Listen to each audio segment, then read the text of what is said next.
This program deals with devil worship and satanic beliefs. It contains explicit scenes and descriptions of violent crimes and rituals. Americans are asking, who attacked our country? You have declared a subliminal jihad against the United States. Can you tell us why? Everything pertaining to what's happening has never come to the surface. The world will never know the true facts of what occurred, my motives. And night fell on a different world. And Iblis is thinking, I should be getting this position, not Adam, and this guy is created from dirt. And how does the army feel about you being head of the temple of Set? And the conspiracy theorists can say what they will, but I want you to give me power over Adam, and I want you to give me soldiers and minions and all of these things. The people have so much to gain and have such an ulterior motive to put me in a position I'm in. We'll never let the true facts come above board to the world. And I want you to be able to give me the ability to whisper into the hearts of mankind. And who was the grotto leader? Don't remember his name. You don't remember the name of a person who involved you in murder? Now, these people are in very high positions, Jack. Yes. Ooh, welcome back to Subliminal Jihad, episode 281. I'm your co-host, Dimitri. I'm Khaled. And today, we have an exciting dive, and it will be a dive, on, a topic that I think everybody, once again, for maybe the third or fourth time this year, is, aggressively focused on, until a spectacular war or, false flag assassination distracts everybody again. That's right, folks. Yeah. We're talking about the EPSTEINPOCALYPSE, real or perceived. The good old Jeffrey Epstein scandal that, try as people might to bury it, just keeps sticking its rotting hand out of the grave for another sequel. And I guess, we have, today, the occasion, for this immediately is the last, the 20,000 files that were just released by, the House Oversight Committee about, in the last week, right? Yeah. Yeah. It's pretty interesting how this has, become, Epstein, kind of has become, a stand-in for, the entire issue of, sexual blackmail in American politics, or even elite corruption. Mm-hmm. It is interesting. I guess I wonder after reading through so many of these emails, you only get kind of a hazy picture of Epstein's perception of his own of this sort of evolving story around him, as it was during his lifetime, and he's kind of just it's all crap, it's completely false, blah blah blah, but mm-hmm. and then but then of course also things like Trump knew about the girls, blah blah blah, just I'm the only one that these can kind take of him down. scattered, these scattered sort of references to it, to talking to various different people in his circle, spinning it in different ways depending on who he's addressing, but it mm-hmm. One does wonder how he would perceive. Of course, it's impossible because I think the fact of his death is part of the reason why this issue is so tremendous. But you want to kind of have a wonder how he would perceive it, or what he would be saying from beyond the grave in these emails about the kind of stature that he's taken on, where the name Jeffrey Epstein is synonymous with elite depravity. Elite depravity. Yeah. It is interesting. I mean, one thing that is in this batch of emails that is a little bit new, and I feel just the ones earlier this year, the last ones were the birthday book, which was, I think, from the early 2000s, maybe 2002, 2003, before his first arrest. And those were revealing because we got to see a lot of powerful people, including, Bill Clinton and Donald Trump, in the peak era of being buddy with him, and kind of nobody knowing that that's what he represented, to then this tranche of documents, which seemed to mostly deal with the last like 8 years of his life, and more specifically like 2016 through 2019, like right up to his arrest, which means that everybody he's communicating with in this era of documents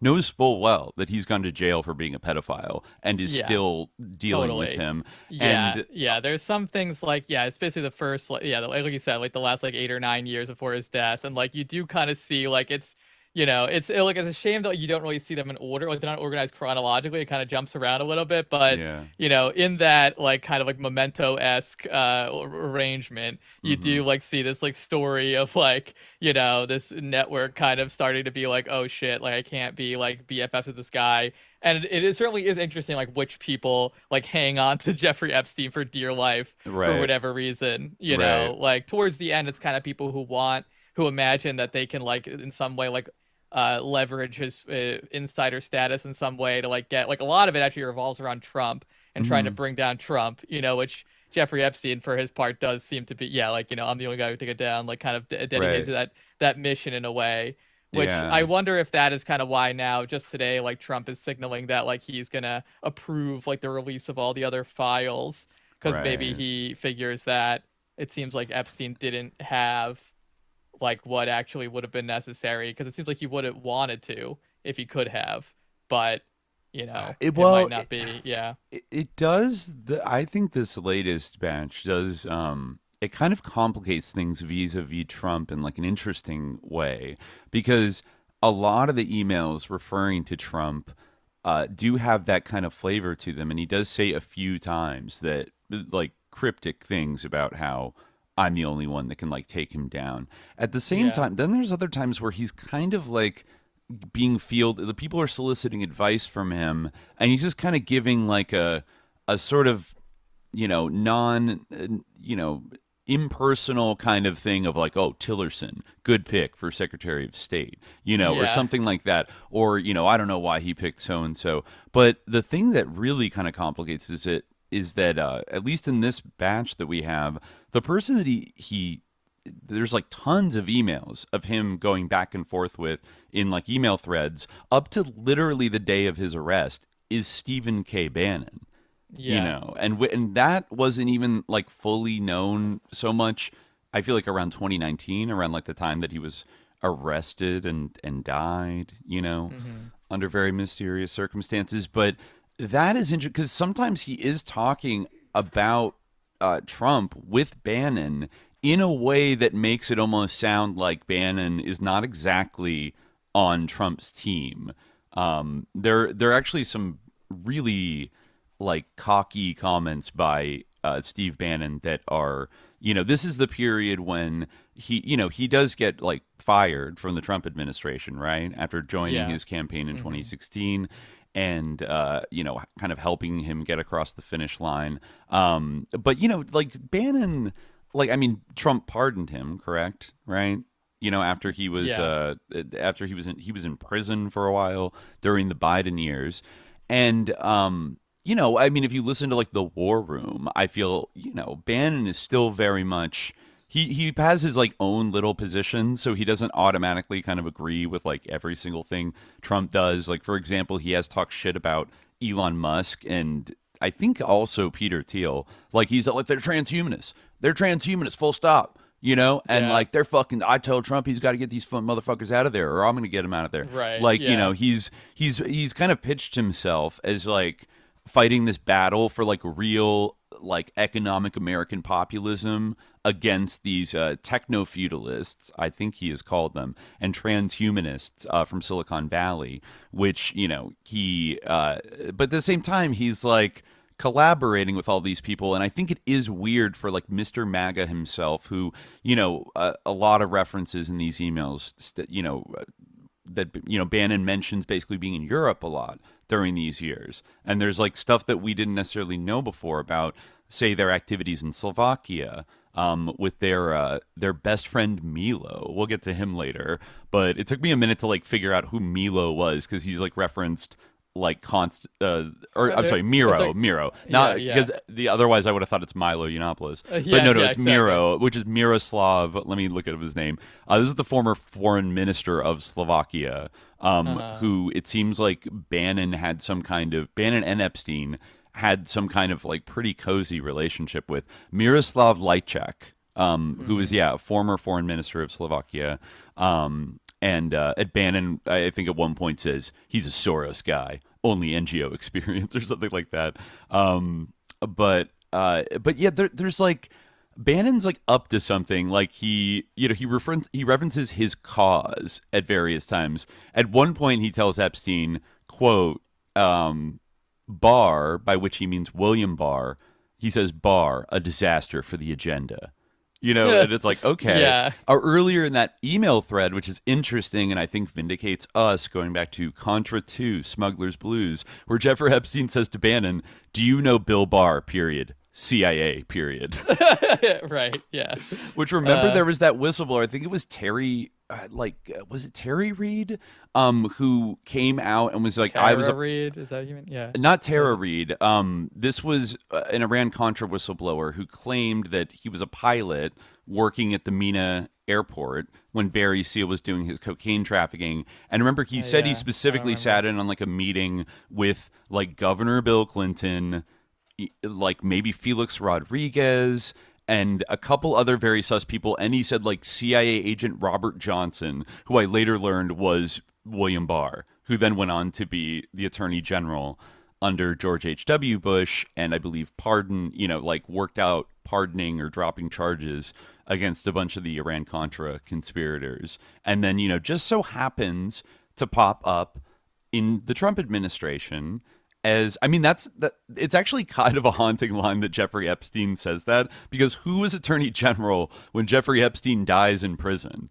Who is the chief law enforcement officer of the United States? Yeah. It's Bill Barr, literally, and he's one of these guys that, and his father, of course, like maybe Jeffrey Epstein would know a thing or two because he was hired at the Dalton School back in the 1970s by Bill Barr's father, Donald Barr, who was, of course, he was an OSS veteran and then very involved with that milieu and, other things in New York, and just so happened to pluck this gifted child from Coney Island, this NYU dropout, to be a math teacher at the Dalton School, and arguably started him. It was from there that he met, the daughter of one of the Bear Stearns guys.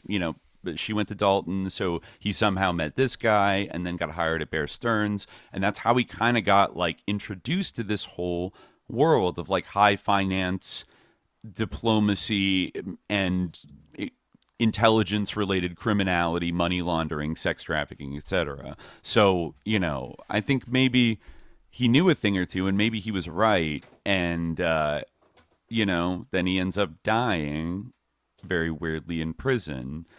And then Bill Barr, I think Bill Barr has kind of distanced himself from Trump now, right? And is kind of, Trump would talk trash about him because he didn't really he didn't fully stand up for him or after the 2020 election. Mm-hmm. Yeah, and no, kind he does, talk shit about him. Right, yeah. I think I forget if he did a look into whether or not there was election interference and concluded there wasn't any, and then Trump fucking hated him and was pissed off. Yeah, I remember him mentioning him recently as someone who was a failed ally or insufficiently loyal or something. Right. So, it made me interested when Stephen K. Bannon tells Jeffrey Epstein, Barr a disaster for the agenda. It's which agenda is he referring to? And is it a shared agenda between Jeffrey Epstein and Bannon?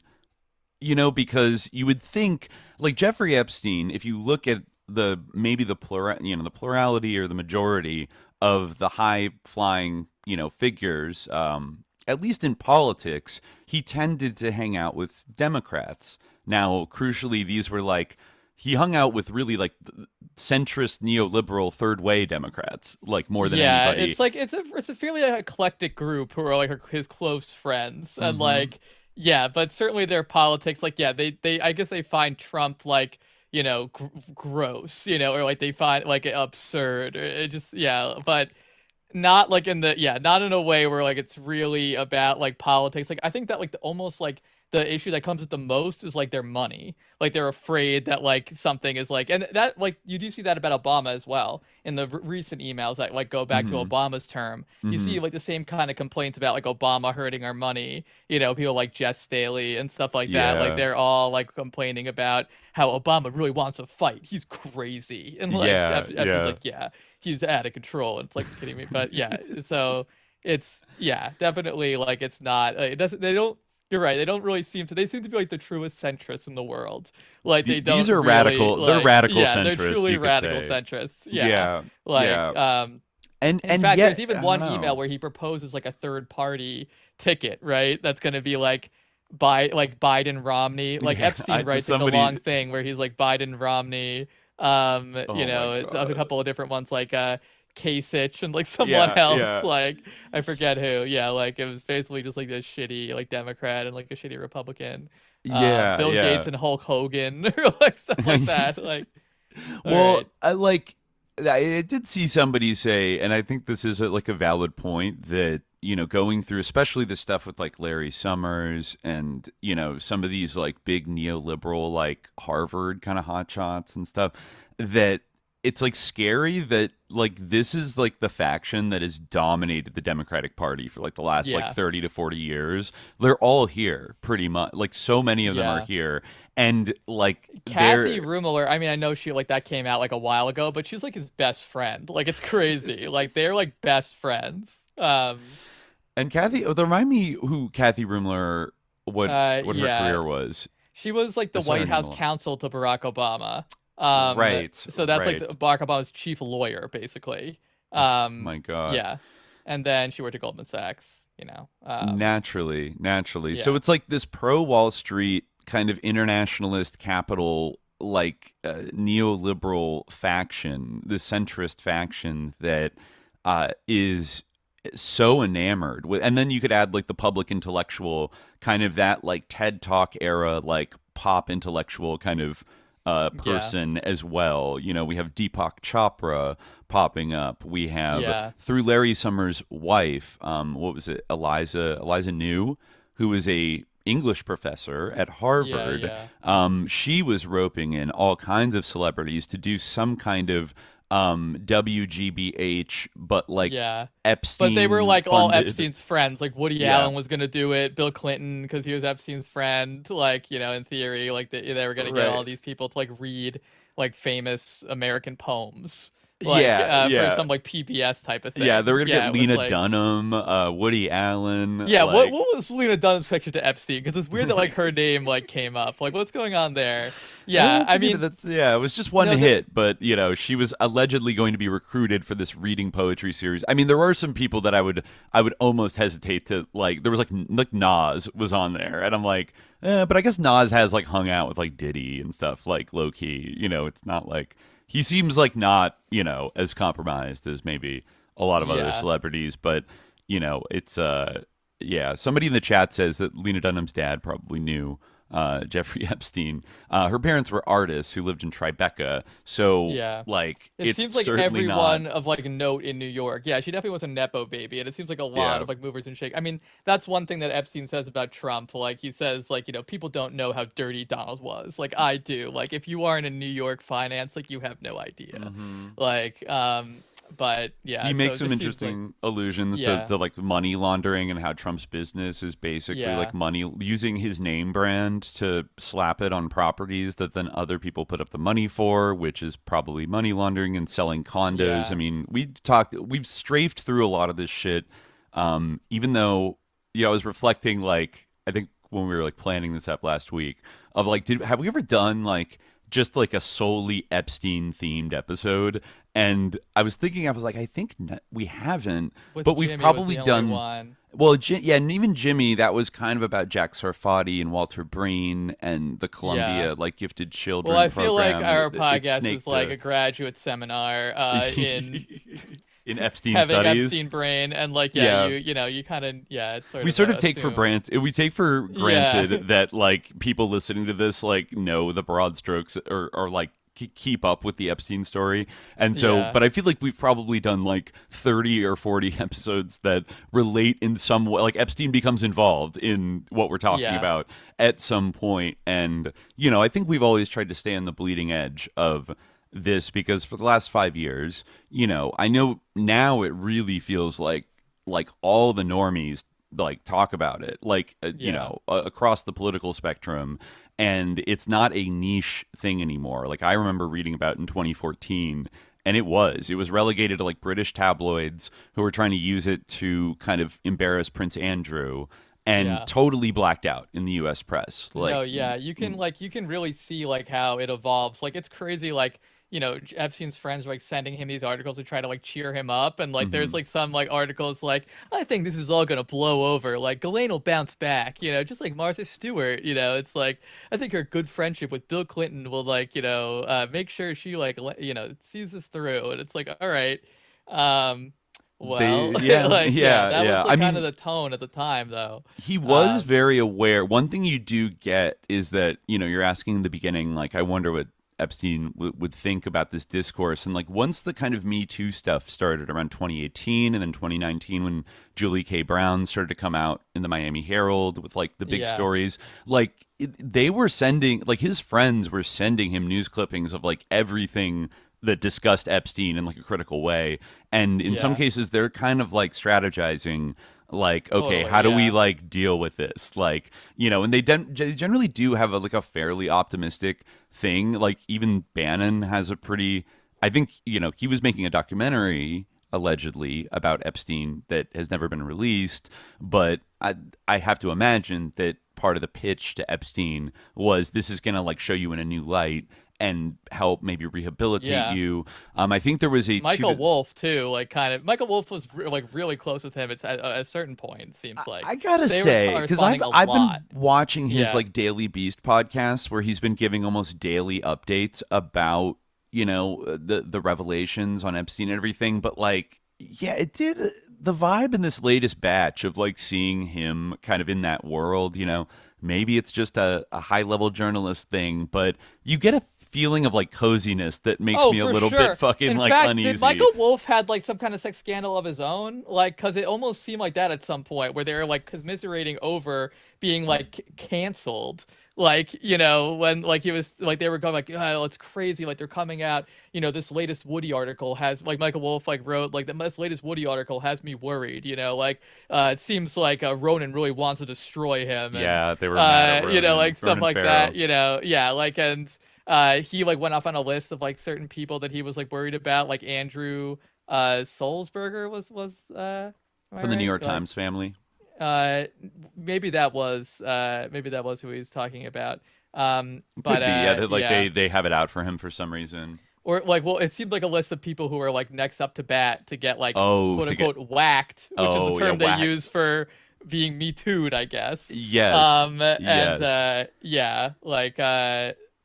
He's got a coziness to him, and now that he's talking about like, well, you know, I was just getting in there and getting the story and stuff, and it's like, man, I think Epstein really like he seems like he was your friend, like you guys were buddies and everything, and I mean, I don't know. It just opens up a little bit of like an ethical, and then I feel like every time I watch Michael Wolff, like, you know, he's maybe not spilling all the tea that he has. Like he's holding some things back. I don't know if it's because he wants to write a fucking book or he wants to see if it gets revealed or what. But I feel like also he doesn't go as hard on the intelligence side of the connections. Though I don't think he outright dismisses it.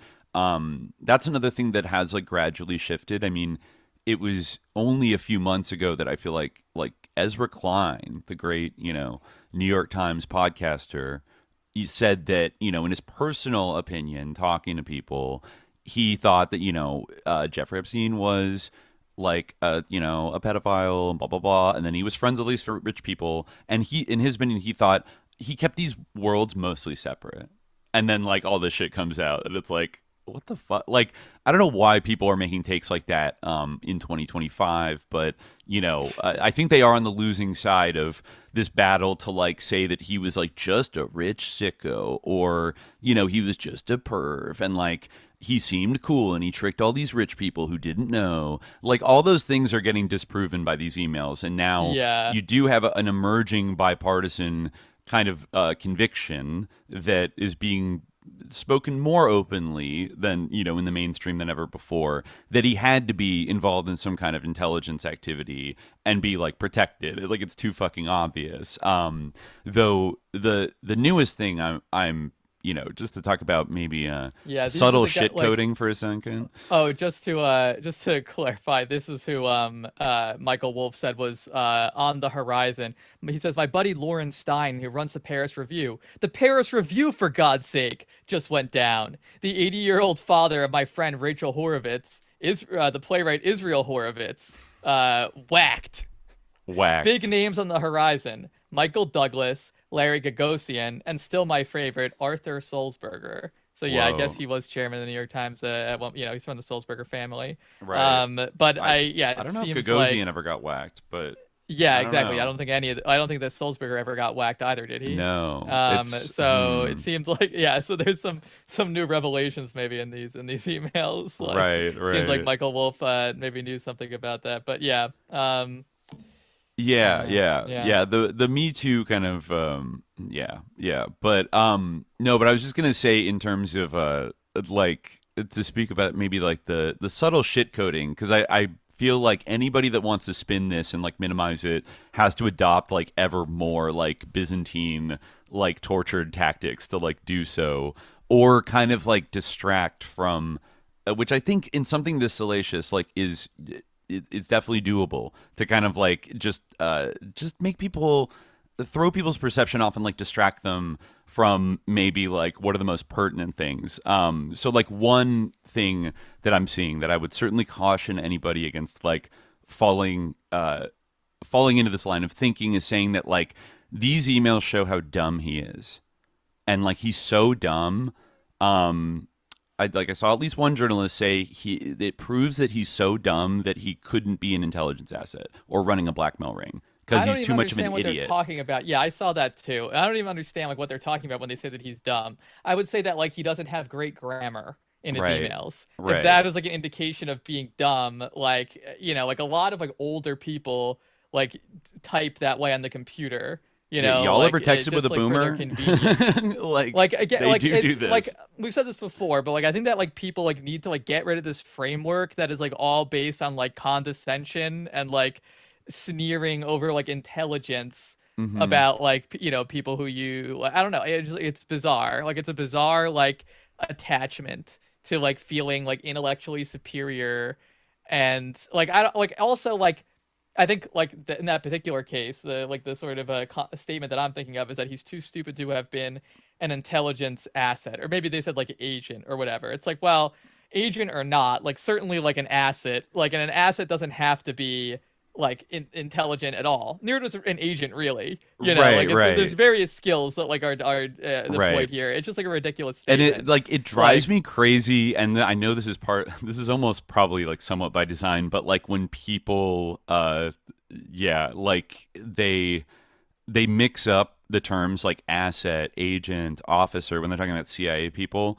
And, it's like if you say somebody, oh, like they're CIA, like affiliated, and they're like, oh, what, you think they like got a job at Langley and have a little badge and they go to Langley every day and get their CIA briefing to go out and be a fake person. And it's like, it's literally like you've watched too many dumb movies. Like, that's not how it works. Like, the actual quote unquote, what you think of as a CIA agent is a case officer that runs agents who are like spies. Like the way CIA people historically spy is they recruit people that are like in general society as assets to steal information or spy on people or give up things, right? Or to like do things like do terrorism. Like that's like what the assets are, the ones that like do stuff and oftentimes have like a professional cover, or they are professionals, but they have like a relationship like with the intelligence services that protects them, and then they do certain activities on behalf of that